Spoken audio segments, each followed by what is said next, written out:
Incroyable, j'ai pas fait de vidéo cette semaine. Bon, si j'en fais pas une maintenant, j'en ferai jamais. Les personnes qui te demandent pourquoi tu es tout le temps honnête, c'est toujours très intéressant de voir d'où ça vient. Parce que souvent, ça vient de personnes qui mentent tout le temps, mais qui s'en rendent même pas compte. Ouais, on peut appeler ça de la mythomanie. Les gens, on dirait qu'ils ont tout le temps besoin d'excuses quand ils veulent arrêter une conversation. Dès qu'ils ont envie de partir, ils disent « Ah, j'ai une lessive » ou ma femme va m'engueuler, mon mari est jaloux, faut que je promène le chien. Donc oui, c'est des gens qui se cachent tout le temps derrière quelque chose. Hein, des fois, ils mettent des lunettes de soleil et un chapeau alors qu'il pleut en croyant qu'ils sont incognito. Mais pourquoi est-ce que les gens, ils mentent? Pourquoi est-ce qu'ils n'ont pas simplement l'art de dire, écoute, là, il faut que j'y aille, point final. Bon, j'ai connu quelqu'un qui était exactement le contraire de tout ça. Hein. Tu pouvais avoir une grande conversation avec lui et tout à coup, il était là. Bon, je dois y aller, ciao. Puis ça, c'est vrai que c'est assez choquant aussi. Hein. Donc, c'est certainement un code de société, le fait de mentir tout le temps. L'hypocrisie est une forme de politesse. Le seul truc qui me fait marrer, c'est que les gens qui disent je dois aller faire ma lessive, c'est des gens qui font jamais de lessive. Ou alors ils disent il y a mon cousin qui vient d'Amérique alors que ça fait 30 ans qu'ils parlent plus à leur cousin. Ils disent ma sœur est malade alors qu'ils n'ont pas de sœur. Mon frère a besoin de moi alors qu'en fait c'est eux qui ont besoin de leur frangin. Je comprends pas tellement les femmes qui sont avec des maris jaloux et qui font rien pour changer. Ouais, j'ai eu des amis féminins qui voulaient cacher mon existence à leur mari. C'est des personnes qui m'invitent pour boire le café, boire le thé, manger un gâteau, et après elles disent toujours ouais, faut vite que tu partes avant que mon mari arrive.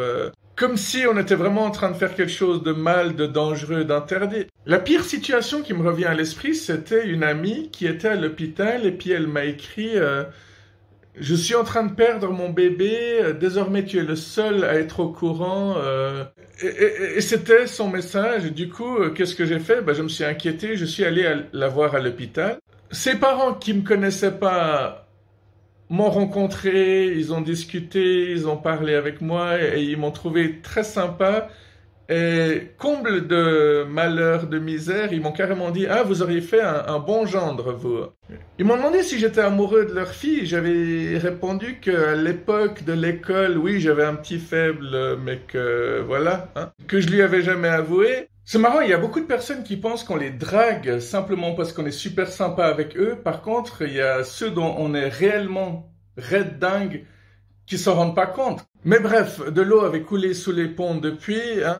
Et cette amie avait dit ce jour-là, bon, maintenant il faut que tu partes parce que mon mari va bientôt arriver. Mais comme elle était incapable de mentir et que son mari avait un sixième sens, je me suis retrouvé le soir même ou le lendemain avec un message du mari qui me disait « La vie est déjà assez difficile comme ça, sans qu'il y ait un connard qui essaye de me piquer ma femme dans un moment de faiblesse. » Ouais, c'est un message qui m'a marqué. Je crois que je m'en souviens mot pour mot, là. En profitant d'un moment de faiblesse. Ça, c'est plus correct.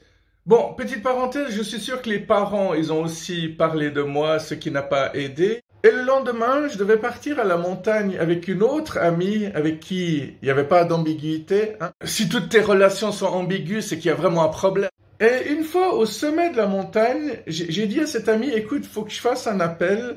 Ça me fait marrer parce que vous allez comprendre pourquoi. Alors, comme le mari de la veille m'avait écrit un SMS pour m'insulter, ou me menacer comme vous préférez, j'ai décidé de l'appeler et j'ai profité du fait que j'étais au sommet de la montagne pour me sentir grandi, puissant, invincible. Du coup, j'ai appelé, quelqu'un a décroché, j'ai dit bien quelqu'un a décroché, j'ai dit, écoute, j'ai jamais voulu te piquer ta femme, j'ai jamais voulu le malheur de qui que ce soit, alors écoute, je comprends ton message hier, mais...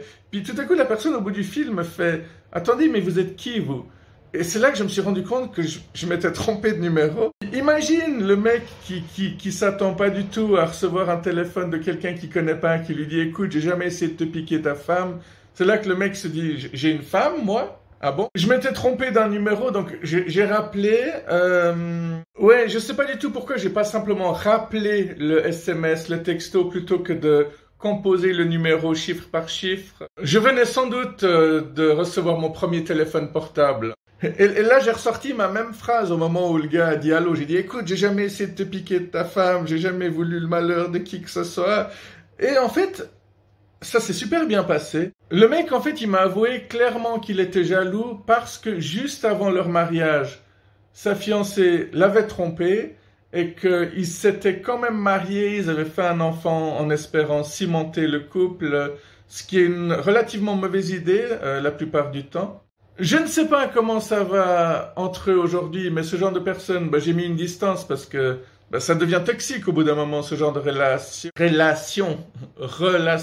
J'espère qu'ils sont heureux, j'espère que leurs enfants sont heureux parce qu'ils en ont eu deux, j'espère qu'ils sont satisfaits de leur vie, qu'ils soient ensemble ou séparés.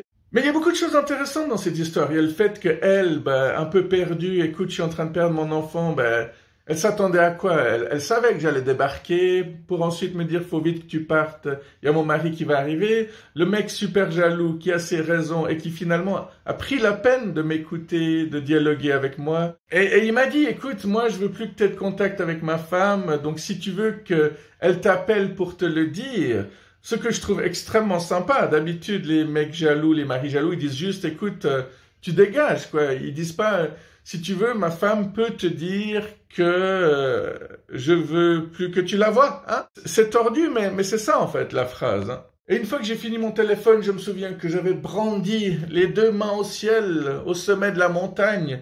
Je me sentais toujours invincible et tellement bien. Parce que, avouons-le, ça aurait pu se passer nettement pire. Hein? Là, ça s'est passé relativement plutôt très bien. Là, ça me revient. Je me souviens qu'il m'avait dit, je sais pas trop ce que tu veux, je sais pas quelle relation tu as avec ma femme, je sais que vous vous êtes causé sur Facebook une ou deux fois, mais je veux que ça cesse. À aucun moment il a paru aussi méchant que dans le message qu'il m'avait envoyé la veille. Hein. À aucun moment il a levé le ton, à aucun moment il m'a insulté. Plutôt sympa, quoi. Il y a deux autres cas similaires qui me reviennent à l'esprit. Il y a des femmes, des fois, qui voient plusieurs mecs en se disant lequel est fait pour moi. Elles les jaugent chacun en se disant voilà, le positif, le négatif, voilà. Et une fois que tu les rappelles, mais qu'elles ont trouvé la personne avec qui elles veulent faire un bout de chemin, ça arrive que ce soit le mec qui réponde au téléphone en disant maintenant elle est avec moi, alors tu la laisses tranquille. Hein, tu vois le genre de personne. J'avais aussi sympathisé avec une femme qui m'avait fait ma déclaration d'impôt et l'année d'après, quand je l'ai rappelé pour m'aider pour ma déclaration d'impôt, c'est un mec qui m'a répondu, il m'a dit je suis son mari, c'est moi qui décide, trouvez-vous quelqu'un d'autre pour faire votre déclaration d'impôt et il m'a bouclé au nez. Donc, fidèles à eux-mêmes, ces gars-là. Tiens donc, c'est un nid qui est tombé.